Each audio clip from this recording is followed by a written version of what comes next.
Hey guys, and welcome to our next episode of the Service Alliance Group podcast. And today, my special guest, good friend, becoming a brother. I'm just so excited to have him on. I had a chance to meet him. We've interviewed him before, actually, with a couple other guys, with Dylan and Anthony before ASTI. And then we interviewed him at ASTI, and I lost my footage. So he is back. He is gracious enough to record with us again.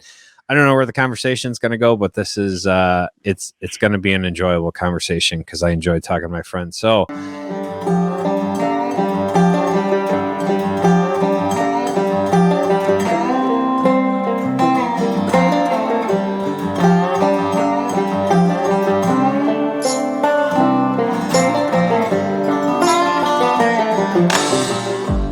David Oliva. Hey Zach, how you doing, man? I get it right. You got it. You got it right. Okay. I'm so grateful to have you on, brother. Thank you for joining me again. Yeah, absolutely, no problem. It was a great time at ASTI, United Servicers, and I wanted to make sure that we got you back on here and we had a chance to have this conversation. So thank you. You've been such a champion for the appliance industry as a whole. It's really cool to see. So tell us. I'll tell you what, let's start this way. Tell us a little bit about yourself, your background, and like the company you come from, all that stuff, and then we'll kind of dig into that. You can share more about your time championing for the industry too.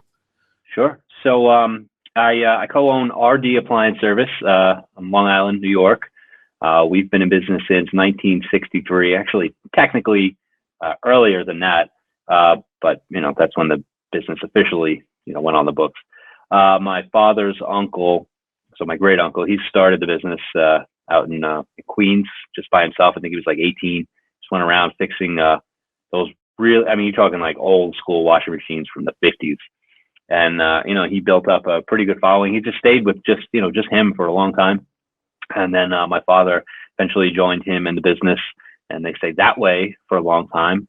My father's uncle retired. I started working with my dad in 2002, and then we worked together like that for quite a long time. And then around 2013 or so, I started becoming more involved in running the business, and I decided I wanted to kind of go in a different route and maybe grow the business a bit, because it was always very small. So we grew a bit. We made a whole bunch of mistakes.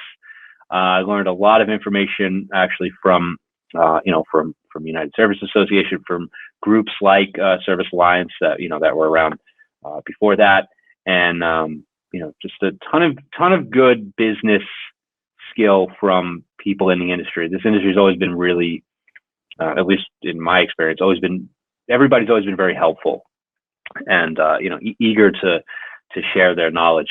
And so now I've been running this almost 10 years now, and we got a pretty good thing going. We just moved into a new office, and I'm interviewing in a couple of weeks new hires that we're going to train from scratch, and that's where we're at, and things are looking good. So you've been a champion for United Servicers. Tell us about your time, because you're a current board member, correct? I am. I'm on the board of United Appliance Servicers Association. When I took over running the business in 2013, one of the first things I did was attend what they had at the time, a regional training event, and there were a couple people there that did some classes on figuring out how to price appropriately and things like that. And that was really the first information that spurred us to become, what I consider to be a fairly successful business that has employees. It's not just me and my dad anymore.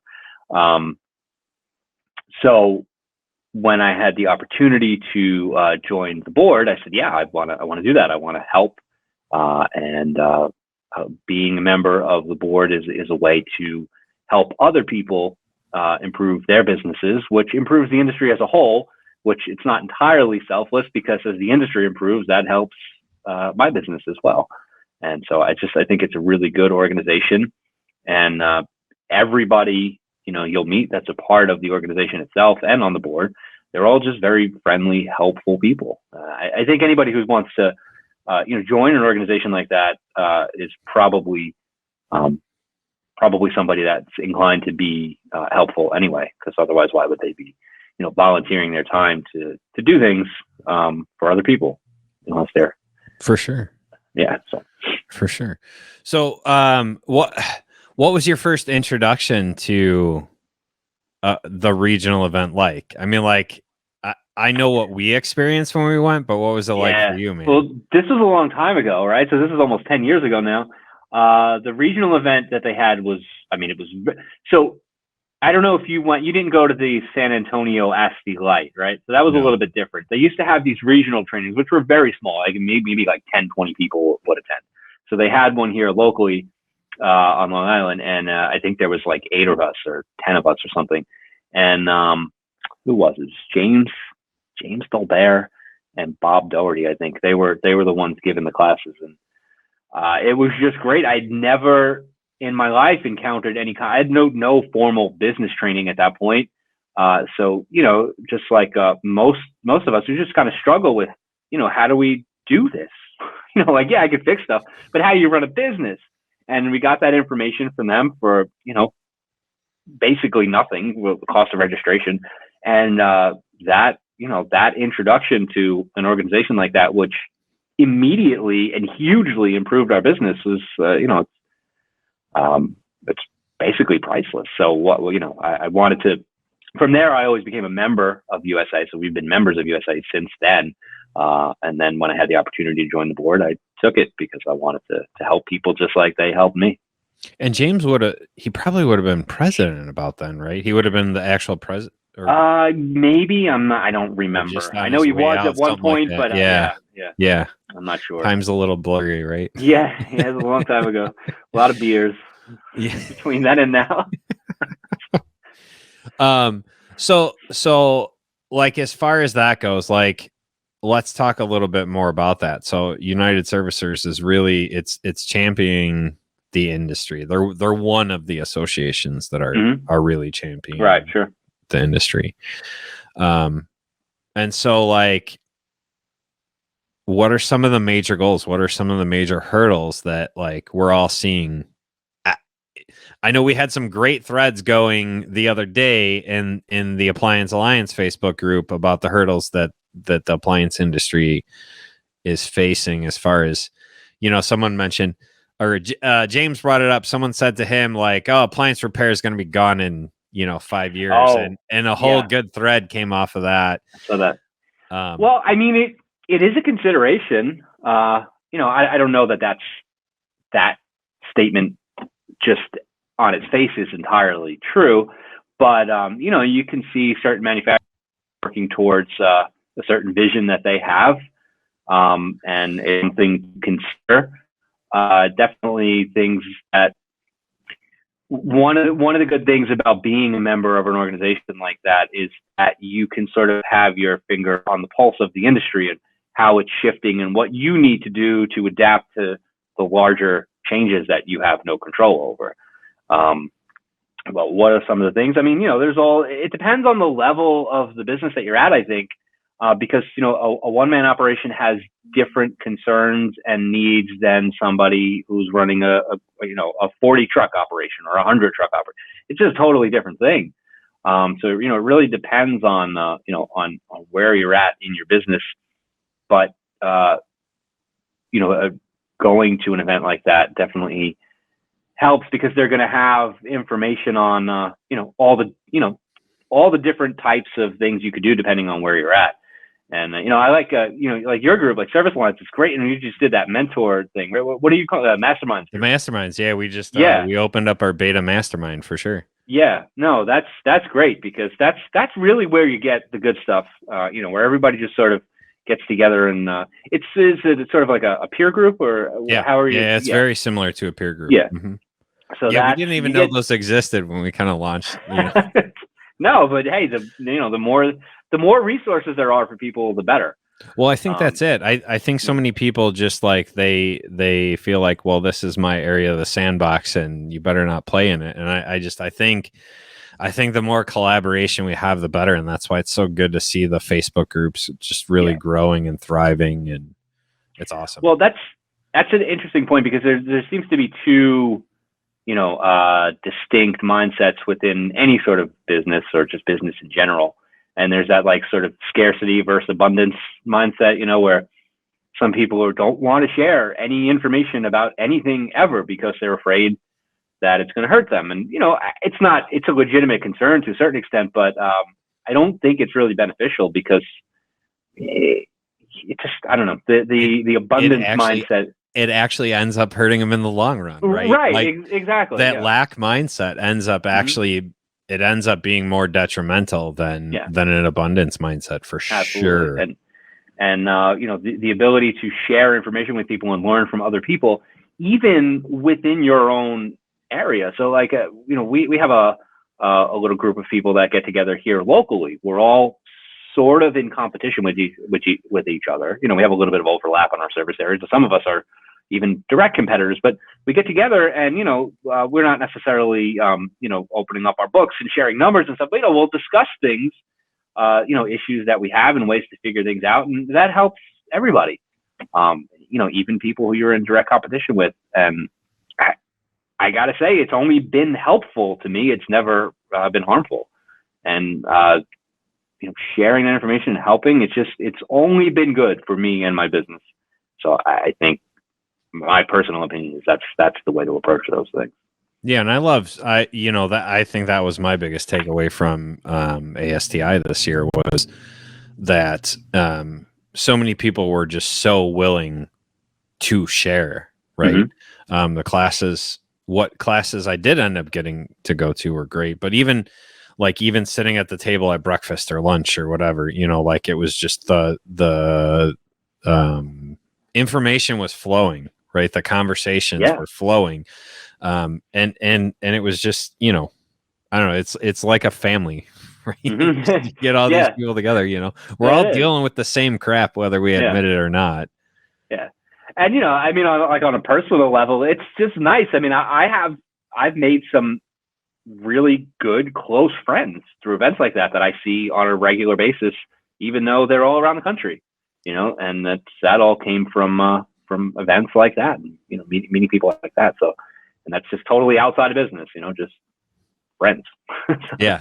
And that's a good thing, especially doing what we do. I mean, I've been mostly a technician for most of my life, and you don't have a lot of coworkers or colleagues or anything. It's a very solitary thing, which, generally people that are techs, they like that, but you don't have a lot of interaction with other people. So, it is nice to meet other people that are in the same line of work. I mean, I think those of us that have become owners, it's really hard for us to stay in that solitary mindset, or we wouldn't have become owners. It is. Yeah. I mean, it is, but it's still kind of sometimes fall back on that, yeah. It's hard to sometimes get yourself out of that, I think, at least for me. For sure. So what are some of the biggest, I mean, you're in another large metropolitan like myself, right? So what are some of the big hurdles that you've had to overcome as an owner in that particular service area? Well, a customer base in a large metropolitan area can be demanding, because there's a lot of other places they can go. It's not like we're the only game in town. So, they want what they want, and they want it right away and cheap. So that's something to contend with, but I think we've worked that out. Honestly, I think working in a large metro area is, in my opinion, maybe easier than a smaller rural area, although I don't have really any experience with that. But it seems to me that it may be easier just because there's so many people. It's almost impossible to fill the demand, no matter how many companies and how many technicians are on the road. There's just so many people. I mean, our service area, my own service area that we service, has about 3 million people in it. And so that's a lot, that's a lot of people. I don't know how many households 900,000 households or something. So it's really difficult to meet the demand, no matter how many competitors there are. So I think that's beneficial in a way. For sure. Somebody who works a rural area may have a different perspective on it. I don't have anything to offer on that, but I like it. Yeah. So what are your challenges? Is marketing a challenge? I mean, because you're in a bunch of noise. I know the feeling in my area. Well, so if you're talking about like online marketing, that's definitely a challenge, and I've noticed that seems to be the case in metro areas, and I guess you encountered it too, especially Google Maps. That's something that's just unbelievably frustrating. You think you got it figured, and then God.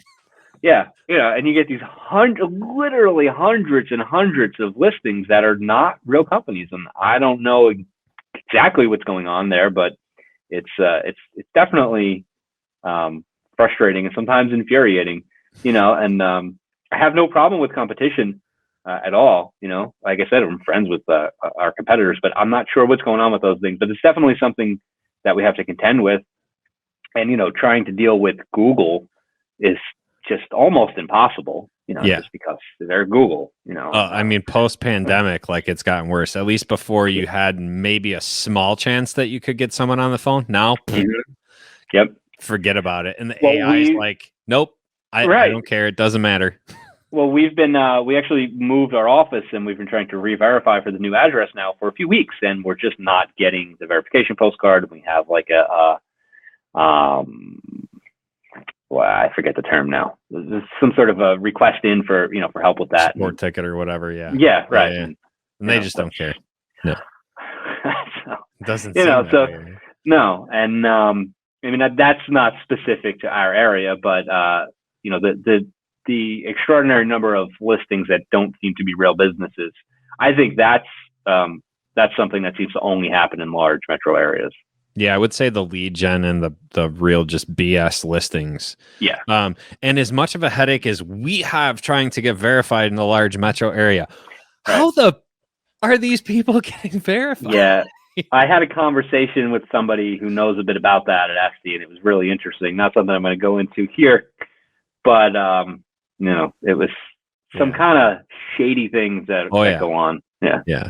Yeah, for sure. For sure. So you have a business partner. What's that like working with a business? And I know that's a whole nother unique situation. Alexis is awesome. But just on the surface, like working with a business partner.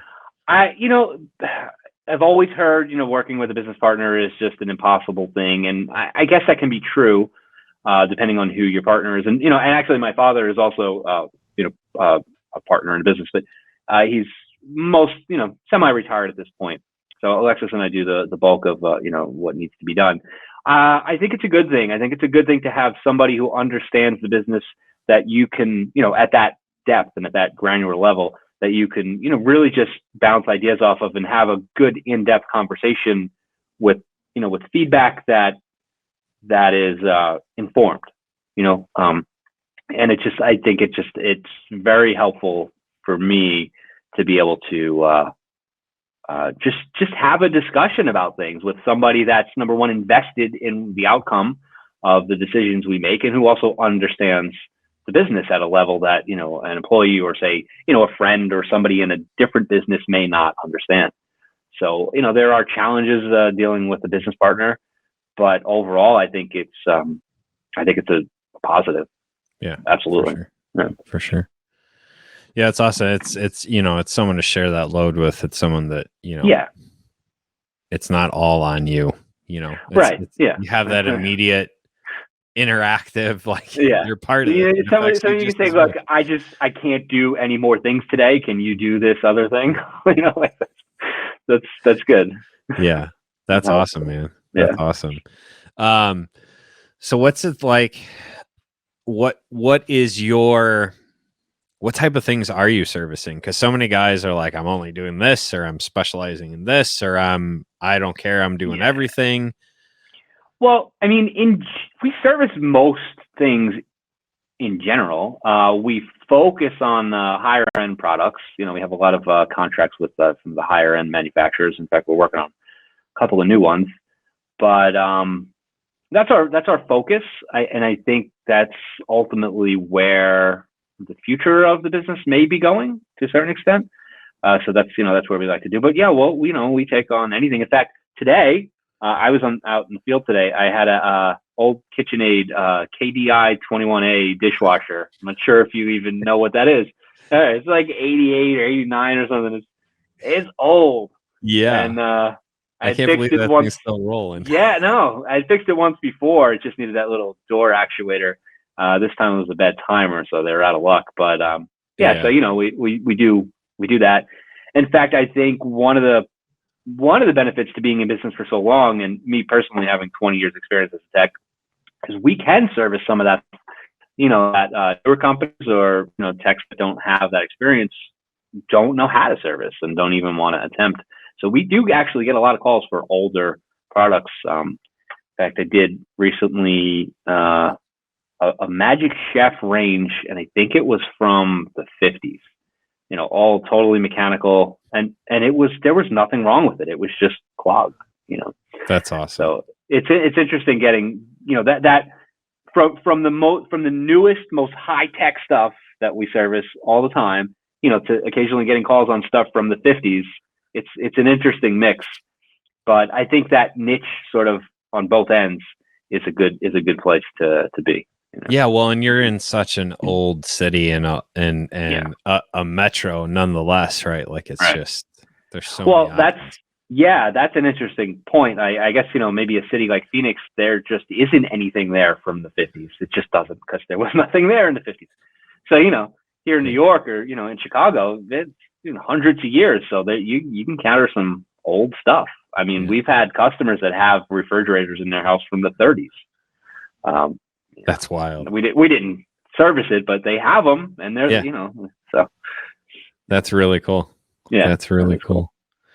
What's something that you would tell maybe a new business owner that's just starting out? I mean, like as you were coming in, I know you kind of grew up in the business, but as you were coming up in the business. Well, I mean, on the business end, and I probably sound like a broken record, but the pricing, it is so important. And especially technicians who are going into business don't really understand that. Or even if they have an idea of, I have to be charging the right prices, they don't know how to do it. I mean, I certainly didn't. So if you're going to seek out any kind of information when you're starting out, it's how do I price appropriately to make sure I don't go out of business. That is the number one thing in my opinion, because without that, there's nothing else. If you can't make enough money to sustain your business, then you have no business, and it doesn't matter. The rest of it doesn't matter. So pricing, figure out how to do that. Find somebody that can help you do that. Take a class, go to a convention, whatever you got to do. That's important. How many technicians do you have again? Right now we're at 3. After ASTI, I had sort of I don't know if I spoke to you. I had a sort of an epiphany about a couple of things, and I had to get rid of a couple of people. So we got rid of a couple of people. So we're a little bit smaller than we were last time we spoke, but we're hiring again and doing interviews again in a couple of weeks. So we're going to be going up, but we're going back up in a sort of a better way. It's funny because I've had these sort of spurts over the years that I'm doing it. We got here, and it's all right, this isn't quite right, so let's step it back a bit and then go forward again, and then step it back just a little and then go forward again. So it's like, it's been an interesting say 10 years or so when I've been running this business in how we've grown. Initially everything I did was wrong. So, but you learn from those things, and then you do a little bit better the next time. But we've kind of like, if you looked at our like progress, it's been sort of a sawtooth, like an uphill sawtooth. You get to a point, you're like, oh, that's really good, but let me go back just a little bit, and then we'll keep going up again. And you just sort of keep refining it and getting a little bit better, a little bit more efficient. And so that's kind of, we're at the top of that. So now we're back on the upswing. But it's, in an intentional way, to taking all of those things that I didn't quite do right this round, fixing those things and then going ahead again. I think that's such a valuable lesson right there. Like I've experienced that myself, the up and down, and the ebb and flow. And like you said, you learn from it. Well, you learn from it or you don't. Right. Hopefully you learn from it. And I feel like that's where most the businesses fail. Like there's those mistakes there and you don't learn from them. You have to learn from those mistakes and then make a plan forward. Exactly. Yeah. Well, we could have, so, after ASTI, instead of making the decisions I made, we could have kept going the way we were. And it wasn't the worst, it was good. And it was, but it wasn't the way I wanted it. You know what I mean? And I think that makes a big difference. Like if you have a certain vision about something, you really, I think, need to stick to it. Because then it kind of all just falls apart. Because if you don't have a specific vision and a line you want to follow, right, a trajectory, then you don't really know where you're going. And so you may be going somewhere, but it may not be where you want to go. So I think it's important to, at least occasionally just step back and look at things like, is this how I want it? And if it's not, then you change it. There's two important lessons right there. If you didn't hear that, audience. Take assessments now and then, because because number two, if you don't know where you're going, you don't know where you're going. Right. And those lessons are the lessons that like people can tell you that. It doesn't mean anything if somebody tells you're going to learn it. That's right. You're going to learn it one way or another. Mm-hmm. So, you may as well try to learn it instead of being hit over the head with it. For sure. Yeah. I love that. Like I feel like you and I have such a very similar mentality as far as the way business should go. And I mean, I think that's our down points, right? That's where we have to realize like we're on this upward trajectory and maybe it's not a good thing. And we have to go down. And when we do that, we bring pieces of ourselves with ourselves, right? And so the reason it was going the wrong direction is because there was something in us that was lacking or off, or we didn't pay attention to, I could say a lot. I could say a lot about that. I don't know how much of that I want to get into. But yeah, so up isn't always 100% good, like it's not necessarily the best, because up, I don't know, it's, edit that part out because it doesn't make any sense. But I'm just saying, going straight up is not always good. You want to be where you want to be, and that's. But yeah, learning about yourself, I think, is really important, and that was something. It all sort of came together, and ASTI was just like the final button push to say, all right, let's put this in action. But yeah, I mean, and again, it depends on what you want, but what I want, how I want my business to be is a certain way. And as you grow a little bit and you're dealing with more, more people, more employees, more, whatever companies or vendors, manufacturers, I think there can be a problem in certain situations if you're not totally aware of your own flaws or things you need to improve. And it may not be immediately apparent, and it may not even be a problem, but sometimes, sometimes it can be. And if you can work on those things and improve them, I think it can be very beneficial to your business, or even your own just well-being and state of mind. Just makes it easier to deal with things. Yeah, I'm going through that right now. And like you said, ASTI was kind of like that push of like, but it always is every year. Every year I come back from there and I'm like, all right, all of these things that I've been thinking I got to do, I'm going to do them now. And then I do them. And so it's important. That's one of the other things about a convention like that, or just any sort of, get together that's motivational, is, it gives you that inspiration and that motivation. You get hyped up and energized. You're like, all right, now I'm ready to do those things I know I needed to do, but I didn't quite have the push to do it. Well, and you grow into the business that you want, right? Like you grow into the things that you're capable of handling, because I feel like there's two ways that could really go, right? It's the summer camp syndrome, right? Like you come back from summer camp as a kid and you're just like on this high, you're like, Yeah. and then you crash somewhere later in the year. Right. If you choose to. You have two ways that can go. You can learn from it. You can come back and learn from it and do the right thing, or not. The choice. I mean, ultimately, I don't know if this is controversial or not, but I think almost everything is a choice, whether you realize it or not. Somewhere at some level, almost everything you do is a choice, I think. Dean Landers just said it to me the other day, not choosing, choosing. Well, right, exactly. That's a good way to put it. That's a better way than I put it, but yeah, it's the same message. It's still a choice, right? Better way than I put it. He's a much smarter man in that sense that I am. I mean, he's been around the block a few more years too. Exactly. No, Dean's an incredible guy. Yeah. Oh man. Yeah, wealth of knowledge for sure. Yeah, I think that's so great. I think if you walk away from that experience and you don't take the lessons and you don't come back and do some self-evaluation, I think that's the important part. People don't give themselves that time to kind of rest with the things that they just got hit with, right? Because it's like drinking from a fire hose there. Even me, I was, unfortunately we don't have most of the content, but I was locked in a room for 4 days and just like around so many of you other business owners, just like drinking from a fire hose. It's overwhelming. It's too much. Yeah. And you have to rest in that. You have to reflect on those things so that you can move forward. It's so important.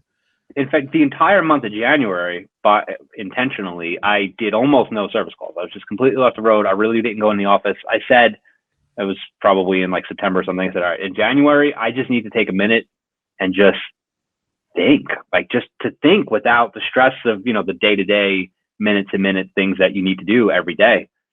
And just that was really helpful. And I'm, fortunate that I was able to do something like that and the business could still run. But just that, that time to just think, I think is really important. And maybe you don't, maybe you can't take all month or whatever, but even a day or two, you just, where you're just not, you gotta just sometimes just stop and, like you said, just rest. And that, it may seem like you're doing nothing, but you're not doing nothing. You're processing all of that stuff that you've never just had a second to really just let it settle. Yeah. It's important. We're human beings, right? Not human doings. Sometimes we just have to be. That's good.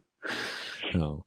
Yeah, no, I love that so much. And, like for me, I'm in a journey right now where I'm doing a lot more of the self-discovery. I came back from ASTI and started, some people encouraged me and challenged me in some things, and I'm making pivots. There's a lot happening for me, but a piece of that was like, man, something's just not right.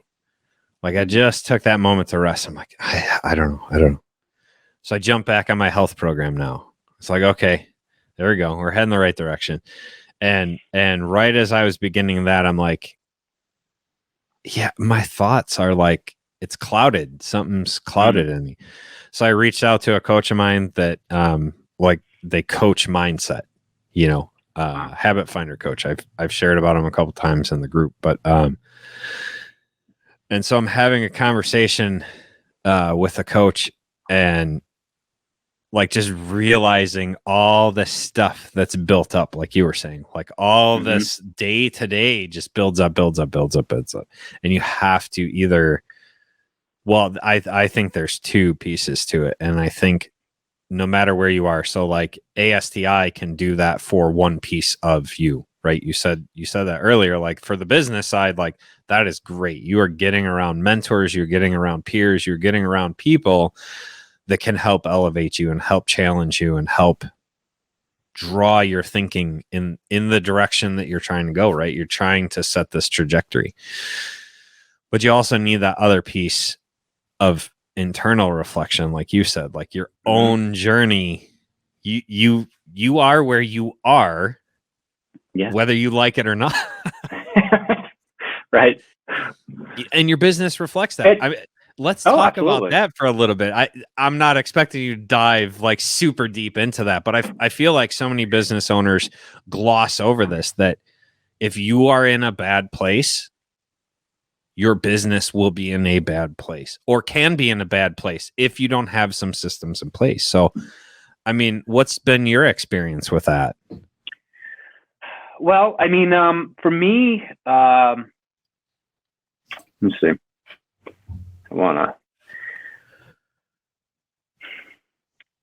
I've typically had trouble just in general, sort of, what's the terminology? Advocating for myself, or what's best for me. Like I almost always will put, other people's needs ahead of my own. And the same thing happens in the business, so other people's needs may come ahead of the needs of the business, or what's important and what's required to run a business successfully. And that was something that I really thought a lot about, and that went to action in capacity, which is why there were a couple people that I decided ultimately were not the right fit for our company. But I was reluctant to move forward with that because, I don't know, they need a job, they like the job, they're nice guys, it's not nothing personal, but we had to make like that, and it wasn't easy. But just having that time to think about that and figure out how to deal with that sort of personal issue, which is also beneficial in your personal life. But once something like that clicks, then I think it's a lot easier to see it and to see what's necessary and what actions you have to take and what decisions you have to make going forward to make sure that those types of things don't happen again. One of the things that, and I mean, you're really kind of heading towards this, is like, one of the things that I've experienced in the last 6 years as a business owner is that when my mindset isn't right, I've made hiring choices that were wrong, or I've made customer choices that were wrong. Right. Every choice is wrong if you yeah. Well, not every choice, but Yeah. And then you have to come to a point of reflection. And that's kind of what you're saying. Like, you made those hires, you made those choices at the time that you made them. And at the time that you made them, it's what you did. But now you've had the time to reflect and go, well, there I was. Right. But then what's the next step in something like that? Now, when we go forward again, we're not going to make those same mistakes. We're going to plan this out a little bit better, and make a little bit more informed and more educated and better decisions, so that you're not in that situation again. Yeah. And I think that's a really important thing to do in general in life. I just called my flooring guy on this today. I was over at his house working on his oven, and his wife, who is one of his business partners, and I were having a conversation on business, and he has no plans in place. He has no procedures in place. And so when there's an issue, guess what? He has no recourse. He can't stop an issue that's happening. He can't tell people, no, you can't do that, because he doesn't have the plan and the process in place. And I think, especially when you're going from technician to owner, you think, well, I'm just not going to be like my previous boss, and I'm going to do it. And you are where you are. Yeah. I can tell you, being on both sides of, a job, working in other jobs before I worked with my father. And then, I feel bad about a lot of the thoughts I had about people I worked for. Like, that guy doesn't do anything. He just sits around and collects the money. All right. Well, maybe that wasn't entirely accurate looking back. Yeah. So it's an interesting, thought to have. Yeah. Well, and I think it says to, speaks to having systems in place, speaks to having processes in place, right? That's one of the things that Dean's been challenging me on, is having SOP, having procedures, having all these things in place to make it happen the right way. Yeah. Because it's so easy. I mean, at least for me, one of the habits that I struggle with is structure. I have the tendency to resist structure, even though I know and enjoy structure. It's funny you say that. Structure, but I resist that structure. And so when he's like, well, you have to do like this is just, I see this in you and you need da, da, da, da, da. And like he bullet pointed it, and it's like, you know me too well, and we've only talked for like really, but it's experience. That's well, it's on procedure and stuff. So one of the things we worked on a pretty good amount before we put out another ad for hires was our interviewing, hiring, onboarding, training process. Like, how is this actually going to play out? Because previously, like, we had a process, but it was kind of like, kind of vague and kind of weak, and didn't really stick to it, especially with the training. So, I have a pretty detailed, way that we're going to do this now. And I hope it works out a lot better than no process. Well, I can tell you it's going to work out better, right? Because you've begun to plan. It may not be where you want it to be, and that's always a process too. Like, I think that's a lesson that so many need to learn. Well, it's one thing I picked up on fairly quickly is you're never done with anything. It's just never done ever. So you just constantly have to improve and refine and modify, adapt. It's never done. That's been my favorite lesson in the years. Like, it's like, right. Oh, I've arrived. Yeah, no. You've arrived at the next plateau. Exactly. If I could just get here, I'm good for the rest of my life. No, it doesn't work that way, unfortunately. Yeah. And that was another thing I got from Habit Finder. He uses this metaphor, right? And he's like, you're just so resistant, as humans, we get so resistant. We've been so conditioned to think like mediocre is bad, right? Mediocre is not bad. It's the middle. Mediocre is the middle. Like, and so the word picture that you use is like, you're climbing a mountain, and when you're mediocre, you're in the middle of the mountain. You're not at the bottom. You're not at the top. You're just along the journey. Yeah. And so like, that's where that rest comes in. When you're in that mediocre, then, okay, that's where I was. That's where I want to go. Cool. Well, I was talking to a friend of mine who, we're working on a couple of things, and telling him, like, look, the more I'm doing this, the more I feel like I have no idea what I'm doing, and obviously I know a little bit about what I'm doing, but it doesn't feel that way sometimes. And, he was like, look, man, he's like, I mean, that may be true, but look at, how it was when you started, or, look at other people when they're starting out compared to where you were. It's an enormous difference. And I think it's sometimes you kind of forget that, like, but it doesn't change the way that, you feel like, I don't know what I'm doing. Who am I to tell anybody anything about anything? Because I don't know what I'm doing. But, it feels that way sometimes. And then then it feels the other way sometimes too. Like, I know everything that I'm doing, which is probably not a good mindset either, because it can trick you, because clearly you don't know everything that you're doing. Yeah. But I mean, I think that's an important part of the journey too. And just remembering, like, in those moments where it's like, oh my gosh, I got this. Like, celebrate it. Yeah, that's cool. Celebrate those wins. Be happy in that. And that's where accountability, that's where peer groups, that's where coaches, that's where whatever, going to convention, however you do it, get some accountability in your life, especially if you're a business owner. Even technicians need it, Yeah. Well, that's actually kind of comes back around to you asked me about a partner earlier, like a business partner. That does lend some accountability, because you're not the only one who's running the business. So, the other person can be like, hey, you didn't do that thing you were supposed to do. Whereas if you didn't have a business partner, probably nobody's going to tell you that. So that's, another benefit. I know for sure the one business partner you have holds you accountable to that. Yeah. But but that's good. It's good for the business, and it's good for everybody involved. So, yeah. And that's a two-way street though.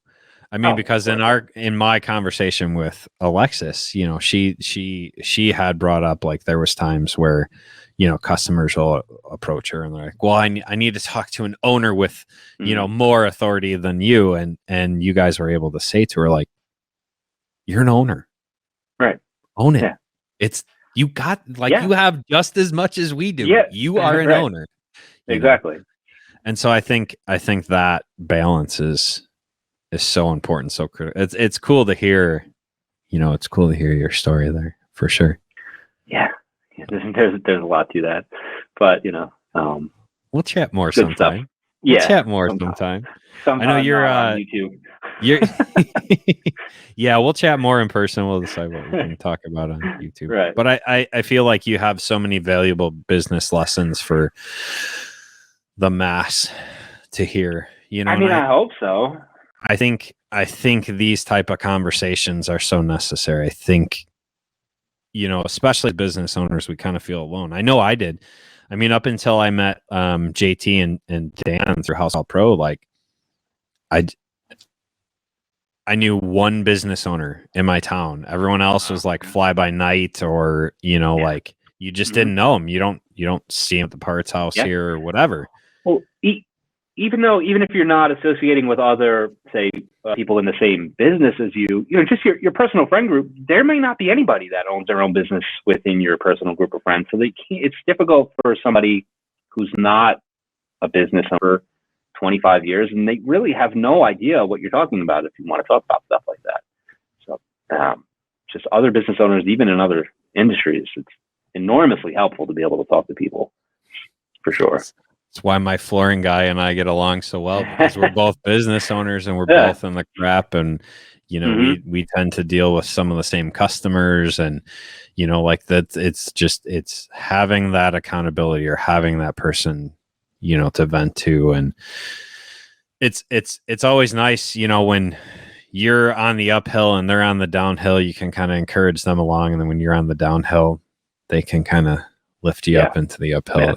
It's so critical to have those kind of relationships. So, well, I did a business course, the Goldman Sachs 10,000 small businesses, which pretty much anyone can apply to. There's some criteria you have to have, but that was just everyone. I think there was 25 or 30 people in my group that in that cohort, and everybody was in a totally different business. And every single one of those people, from interior designers to tailors to party rental businesses, they all had extremely insightful information that's helpful just in general, even though they're in an entirely different business. So talking to people that are running an operation like that, even if it's 100% unrelated to what you do, they still know stuff that you can learn from. For sure. Well, I appreciate your time. I know tonight you got to lead the laundry room for United Servicers, and yeah. Well, I'm not leading it. I'm gonna. Well, you're one of the speakers. Yeah, one of the panelists. You got to be on the camera again. I got to be on the camera again. Yeah. So, but I appreciate your friendship, and absolutely, man. Of course, to chat with you again. And it's always fun. For the Service Alliance group, guys, thank you to David, and we hope you tune in. We hope you enjoyed, and we hope you took a couple good nuggets away. We'll see you next time.